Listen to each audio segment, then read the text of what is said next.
Hello नमस्कार दोस्तों।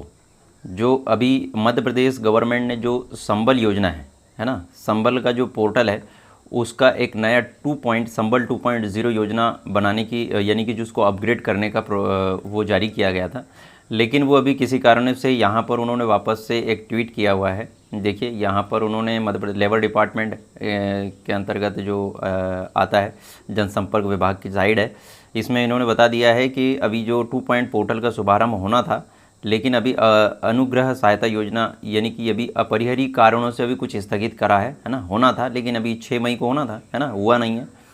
अब इसकी जो अभी कुछ चीज़ें हैं जिसमें आपको मैं इसका कुछ नया हो इससे पहले मैं आपको कुछ चीज़ें बता देता हूँ। जैसे कि इस योजना के बारे में आपको जानकारी दे देता हूँ कि ये संबल पोर्टल क्या था, इसमें किस प्रकार की जानकारियाँ आपको मिल सकती थी, क्या है इसके बारे में।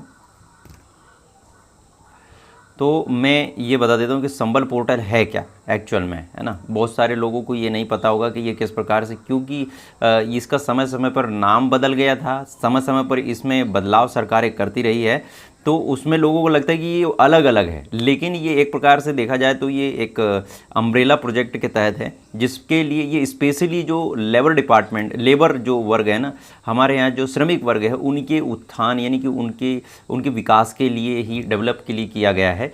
ओके, तो इसकी जो शुरुआत है अभी हम बता देते हैं इस योजना को।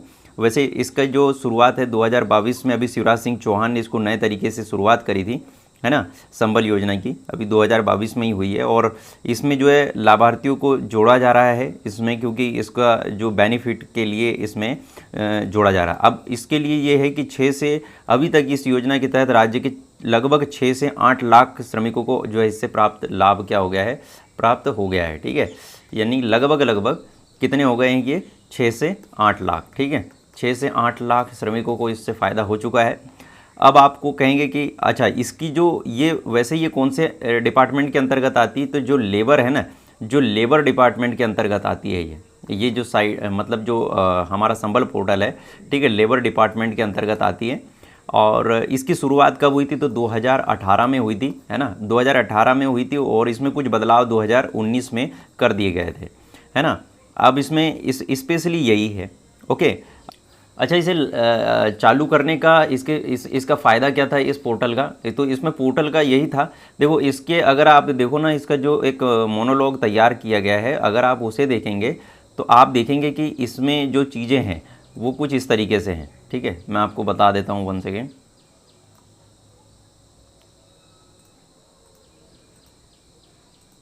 देखिए ये यहाँ पर आपको देखने को मिलेगा कि ये है संबल, और संबल का मतलब क्या होता है कि अंत्योष्टि सहायता, शिक्षा में प्रोत्साहन, और बकाया बिजली बिल माफ़ी योजना, और उन्नत व्यवसाय हेतु आपको क्या दे दिया जाएगा, उपकरण की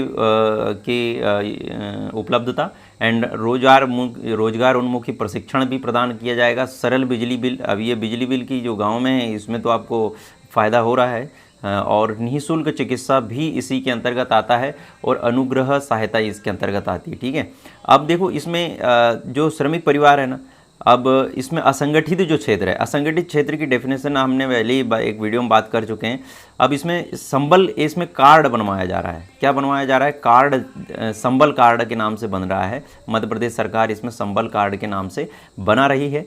और उसमें क्या हो रहा है कि यदि किसी दुर्घटना के कारण परिवार में मृत्यु हो जाती तो इस योजना के तहत आपको 4 लाख यानी कि 4 लाख, लगभग 4 लाख का जो है एक इसमें बीमा पॉलिसी के रूप में इसके अंतर्गत आता है। ठीक है, और सामान्य मृत्यु दर पर इसमें क्या होता है, 2 लाख रुपया, सामान्य होने पर 2 लाख रुपये का इसमें प्रोत्साहन दी जा रही है। और इसमें जो गर्भवती महिलाओं वगैरह की जो स्कीम्स वगैरह इसमें ऐड करी गई है, कुछ मातृत्व सुविधाएं वगैरह दी गई है, दुर्घटना बीमा कवर, बिजली बिल की माफ़ी है, बेहतर कृषि के उपकरण वगैरह, है ना, हम अभी ये सभी चीज़ें इसी के अंतर्गत आती दोस्तों। ठीक है, अब इसमें अब आप कहोगे कि सर इसको चालू क्यों किया गया, उद्देश्य क्या था, मोटिव क्या था, तो स्वाभाविक से असंगठित क्षेत्र के श्रमिक है उनके लिए भैया, उनके विकास के लिए, उनके उनके लिए परिवारों के लिए थी ये, किनके, असंगठित क्षेत्र के श्रमिकों के परिवारों के लिए, जिनके लिए क्या होना था। वैसे ही इसका जो नया नाम है ना, उसका पहले वो था नया सवेरा योजना के अंतर्गत की जाती थी। सिर्फ गरीब वर्गीय मजदूर वर्ग के परिवारों के लिए ये योजना तैयार करवाई गई थी। ठीक है, अब इसमें नया सवेरा योजना के लिए पात्रता, उसमें जो पात्रता क्या रखी गई थी, पात्रता इसमें ये रखी गई थी कि आवेदक मध्य प्रदेश राज्य का स्थायी निवासी होना चाहिए, ठीक है, गरीब परिवार का होना चाहिए, 100 यूनिट से कम बिजली बिल इस्तेमाल करने पर क्या हो रहा था उसमें सिर्फ यानी कि 100 यूनिट था, है ना, 100 यूनिट से आपको कम करेंगे तो उसमें आपको बिजली बिल माफ़ हो जाता था। आवेदक के नाम पर कोई ज़मीन नहीं होनी चाहिए। श्रमिक योजना के तहत आवेदक की उम्र जो है वो 40 होनी चाहिए और आवेदक किसी अन्य लाभार्थी का वो नहीं होना चाहिए। अब इसमें जो चीज़ें मैं इसमें और विस्तार पूर्वक आपको जानकारी बता दूंगा, लेकिन अब देखो ये इतना कुछ होने के बाद आपको मैं एक चीज़ और बता देता हूँ कि इसमें अब गवर्नमेंट ने कुछ बदलाव लाने की कोशिश करी है और वो बदलाव कुछ इस प्रकार का है जिसमें हमने अभी देखा कि ये जो संबल है, ठीक है, अब उसमें क्या नया जोड़ा है तो वो देख लीजिए। जैसे कि यहाँ पर उन्होंने जोड़ा है,